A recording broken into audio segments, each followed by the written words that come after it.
Salut à tous, j'espère que vous allez bien. Ça y est les amis, il est temps. Il est l'heure de l'avant-match. PSG-Barça, c'est parti.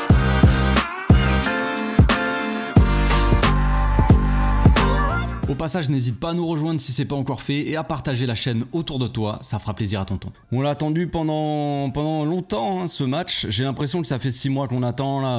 On n'a pas joué entre le week-end... pas ce week-end mais le week-end d'avant et ce match là qui arrive contre le PSG dans 2 jours, ça va faire 10 jours donc sans match du Barça. J'ai l'impression qu'on est à nouveau en trêve. C'est long de ouf. J'ai l'impression qu'on s'ennuie, fortement. Mais le temps est enfin venu voilà, ce match arrive et la pression monte petit à petit. Voilà. Avant de commencer cette vidéo, on va faire un petit peu le programme de la semaine. Enfin, programme de la semaine, je vais expliquer un petit peu. Comme vous le savez, il y a les matchs de Ligue des Champions. Je vais essayer de débriefer aussi le Real Madrid contre Manchester City. Alors, peu importe si le Real Madrid, même si le Real gagne 5-0 contre City, peu importe, je vais quand même faire le débrief. C'est la semaine Ligue des Champions, donc voilà, on va essayer de pas uniquement débriefer le Barça. J'avais pris l'habitude ces dernières années de débriefer les autres équipes parce que le Barça n'était pas en Ligue des Champions. Mais cette fois-ci, voilà, on est en Ligue des Champions quand même, mais...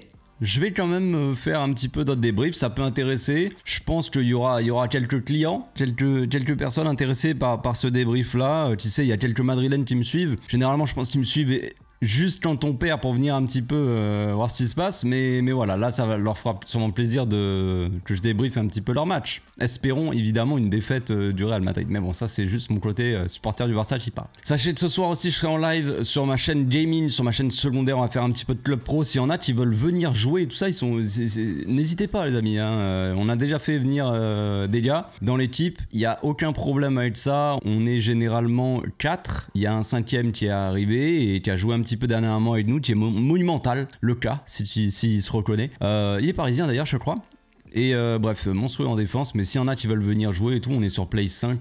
Donc si vous êtes sur Play 4, vous pourrez pas jouer normalement. Je crois pas qu'il y ait le cross-gen, mais il y a le crossplay. Donc voilà, si vous avez Xbox ou je sais pas quoi, vous pouvez venir jouer. Ça, voilà, on va se régaler, tout simplement. Donc ce match-là, on l'a évoqué ces dernières semaines, ces derniers jours. Vous avez dû entendre parler que de ça, de toute façon, surtout.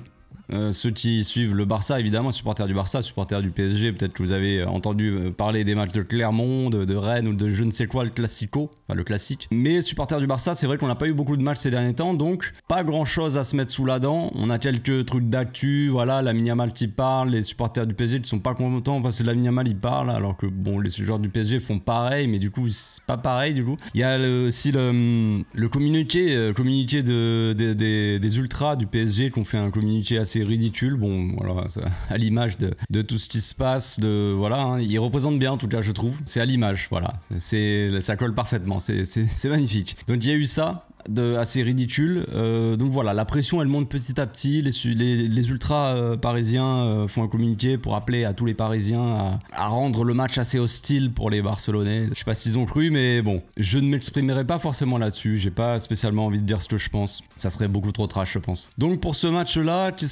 à quoi il faut s'attendre déjà, comme j'ai dit, j'en ai déjà parlé dans d'autres vidéos, là on va se focus surtout sur le match aller. J'avais fait une vidéo spéciale sur la confrontation générale, on m'avait dit oui mais Hakimi est suspendu, oui mais il est suspendu au match aller. Donc là on va parler du match aller, donc Hakimi est suspendu, j'avais parlé des dangers principaux du PSG évidemment, c'est les ailes, les couloirs avec Mbappé, Nuno Mendes à gauche, Dembélé, Hakimi à droite. Pour ce match aller, il y aura une arme offensive en moins côté PSG, donc Hakimi ne sera pas dispo. On avait parlé de Rafinha aussi, des efforts défensifs de Rafinha pour faire des replis et pour éviter aussi, pour moins laisser de champ libre à Hakimi, essayer de le tenir un petit peu.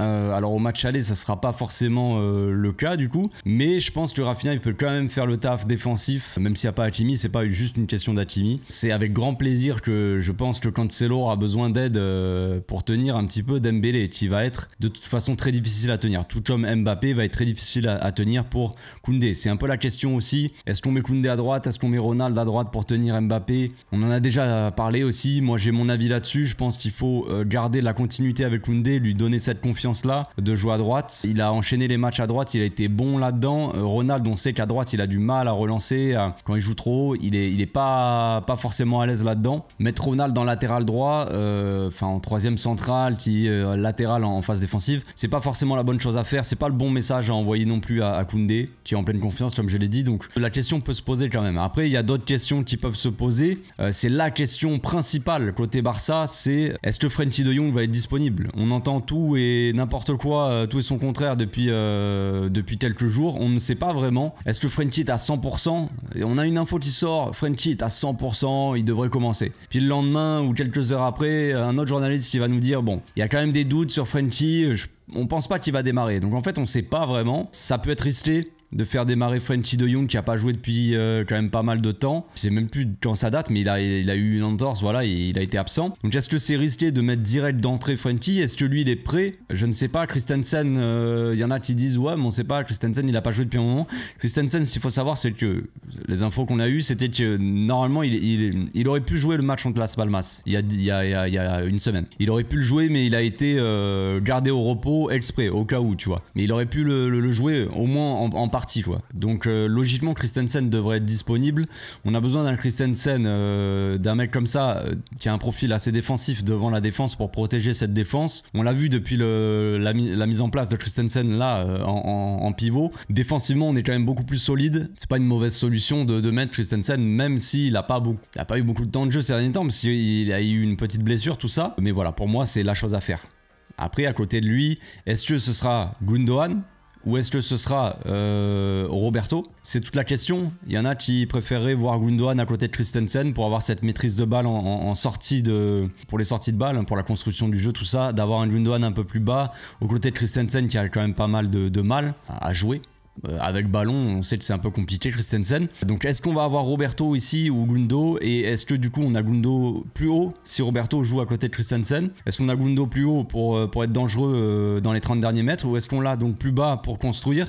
Et est-ce qu'on a un Fermin Lopez qui amène pas mal de verticalité, qui est assez percutant en haut de ce milieu à 4, on va dire. Mais voilà, c'est toutes ces questions-là, je pense que ça dépend. Tout dépend de ce qu'on veut faire. Est-ce que Xavi va préférer, on va dire, avoir cette maîtrise idéal, on va dire, dans les sorties de balles, quitte à perdre en qualité devant ou pas? Est-ce qu'on met carrément, parce que ça a parlé aussi de mettre Félix en milieu de terrain à la place de, par exemple, de Fermin Lopez, avoir un double pivot Christensen, Gundogan, Joao Félix, Rafinha dans les demi-espaces. Donc je sais pas trop, ça ferait quand même très offensif. Alors on a des infos qui sortent, c'est un peu bidon, mais de sport qui nous dit Xavi va mettre une équipe très offensive contre le PSG. Bon, ok, ça veut rien dire, mais bon, c'est des infos qu'on aime bien sortir comme ça côté médias espagnols, parce que voilà, ils ont pas trop d'infos, ils ont pas trop de choses à dire, donc ils disent bon bah Xavi va mettre une équipe offensive, voilà, il va essayer de gagner le match. Oh, bonne nouvelle, on s'y attendait pas. Donc, une chose importante aussi par rapport à ce match-là et au match retour, c'est qu'il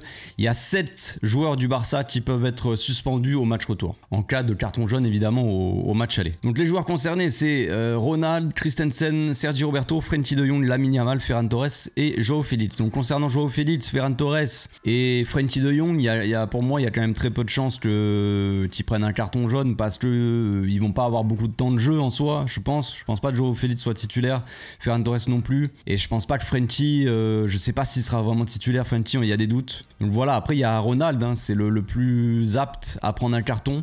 Je pense. Lamine Yamal, bon, je suis pas sûr qu'il prenne un carton. Enfin voilà, c'est ça, c'est pas le joueur défensif vraiment qui va tacler tout le temps, tu vois. Donc voilà, il y a moins de chance. Mais Ronald, ça peut être un gros danger aussi. On sait que Ronald, on connaît sa façon de jouer. Ronald, c'est vachement dans les duels, vachement dans l'agressivité. C'est presque du catch des fois un peu avec Ronald. À tout moment, il peut prendre un carton et être indisponible au match retour. Ça serait quand même un très gros coup dur pour le Barça, parce que c'est notre meilleur défenseur, peut-être notre meilleure arme vraiment pour tenir ses Mbappé concrètement. Même si Koundé va jouer à droite côté Mbappé, on sait qu'Mbappé va rentrer dans l'axe, on sait qu'il y aura du contact, du grabuge avec Ronald. Entre Ronald et Mbappé, ils vont forcément être dans la même zone. Je pense que c'est la chose à faire aussi. Si on perd Ronald pour le match retour, ça c'est un gros coup dur. C'est très dangereux cette histoire. Enfin bref, on va passer à la composition d'équipe les amis, c'est parti. Voici donc mon 11, le 11 qui me paraît plutôt adapté à ce match-là. Alors il y a toujours le doute hein, avec Frenkie, Sergio Roberto. Si, pour moi je l'ai déjà dit, mais si Frenkie est vraiment à 100%, vraiment au top du top, s'il est vraiment apte à démarrer et à sortir un gros match, pas apte à démarrer mais court à moitié parce qu'il est pas sûr de lui ou je sais pas quoi, évidemment que non, mais si vraiment il est vraiment à 100% et apte à jouer ce match, je mettrai Frenkie de Jong à la place de Sergio Roberto. Donc considérez que si Frenkie est dispo, il y aura Frenkie à la place de Sergio Roberto. Bref, donc en animation, concernant l'animation, vous savez très bien, bon, on joue pas forcément 4-3-3 de toute façon, ni en phase défensive ni en phase offensive. En phase défensive, on sera probablement comme ça, une sorte de 4-4-2 en phase défensive avec, ou alors en 4-2-3-1, tu vois, avec Gundo qui presse le 6, le double pivot qui presse les deux milieux intérieurs en face, parce qu'on l'a vu dans l'analyse d'avant match de cette confrontation où le PSG il jouait en 4-3-3 eux pour le coup, avec un pivot avec deux milieux relayeurs quoi, intérieurs. Donc si on se calque sur ce milieu là, ça donne Gundogan qui viendrait presser, marquer le 6, Roberto et Christensen qui presseraient les milieux intérieurs, qui presseraient les deux défenseurs centraux, avec Lamine qui presse le latéral, Rafinha qui presse le latéral, et ainsi de suite. Voilà. Donc ça ce serait en phase défensive. En phase offensive évidemment c'est un petit peu différent. Ça sera comme d'habitude je pense, avec un Rafinha qui rentre dans l'axe, un Gundo dans le demi-espace droit, un Cancelo qui prend le couloir. Attention aux montées de Cancelo parce qu'il y a les contre-attaques avec Dembélé derrière, ça peut être très difficile à gérer. Cette histoire et donc une défense à 3 logiquement avec un Koundé souvent qui ose un petit peu monter un petit peu plus que les autres. Donc une équipe un peu asymétrique quoi on va dire. Donc pour les replis défensifs, pour les contre-attaques, on sait qu'on pourra compter sur Rafinha principalement. L'homme clé on va dire pour les transitions défensives, je pense. Faudra faire attention à Dembélé. Voilà, il sera côté Dembélé, donc si Dembélé défend un petit peu et assez bas on va dire, eh bien Rafinha il sera dans cette zone là, tout comme Sergio Roberto. Faudra faire attention aussi pour Koubarsi parce que je pense que Ronald il sera dans l'axe pour on sait jamais tu vois, éteindre l'incendie. Si jamais Mbappé foudroie Koundé, ce qui est quand même assez possible rien qu'en termes de vitesse hein, de toute façon, eh bien c'est mieux que Ronald soit dans le coin pour intervenir plutôt que ça soit Koubarsi qui soit là. C'est le dernier rempart pour moi, enfin l'avant-dernier avant Ter Stegen. Donc pour moi Ronald doit jouer dans l'axe et Koubarsi à gauche pour relancer aussi sur ce côté gauche et faire du bien hein, au niveau des relances quoi, comme il l'a déjà fait. Donc en cours de match, je pense qu'on pourra voir un Joao Félix par exemple qui, bon on a eu des nouvelles comme quoi Joao Félix était très en forme à l'entraînement, tout ça, très motivé. Donc je pense que oui c'est le cas. On sait que Joao Félix choisit ses matchs, donc évidemment un match contre le PSG en Ligue des Champions, il aura très envie de le jouer déjà, de prouver que et ainsi de suite. Donc forcément de le voir entrer en cours de match, ça peut être une bonne idée selon le score évidemment, selon le résultat. Si on a besoin de tenir un résultat, je sais pas si c'est le gars qu'il faut faire rentrer, mais s'il y a besoin d'un peu de folie dans un match et de la qualité technique, même en termes de passe ou de frappe ou peu importe, on sait que Joao Félix peut apporter ça largement. Joao Félix a plus de qualité technique qu'un Rafinha par exemple. Mais là Rafinha il a un rôle bien précis que Joao Félix ne peut pas faire de toute façon. Le travail quoi en fait. Juste un peu le sale boulot quoi. Et Rafinha là il aura ce rôle offensivement d'être en soutien de Cancelo et de faire aussi beaucoup d'appels dans le dos de la défense, de travailler en fait. Voilà, Rafinha c'est plus un bosseur qu'un artiste hein.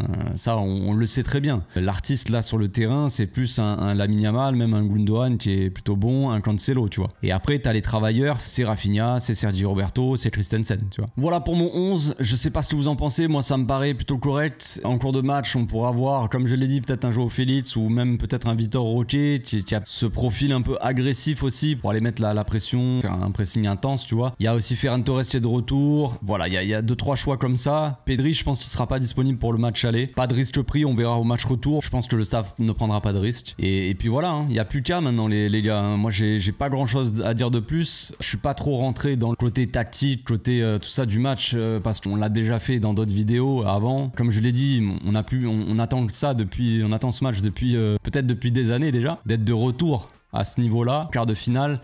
et d'aller en demi-finale au moins, de prendre le truc petit à petit quoi. Mais avant de penser à la demi-finale ou quoi que ce soit, il y a déjà un match aller-retour à jouer. Match aller au Parc des Princes, match retour à la maison, donc ça on a cet avantage là, mais rien n'est joué. Faudra faire attention. Faudra faire attention à Mbappé et à Dembélé parce que c'est les deux plus gros dangers côté PSG. De toute façon, on le sait. Il n'y a pas grand chose à dire de plus les amis. On se retrouve bientôt pour une nouvelle vidéo. D'ici là, portez-vous bien, passez une très bonne journée. Ciao.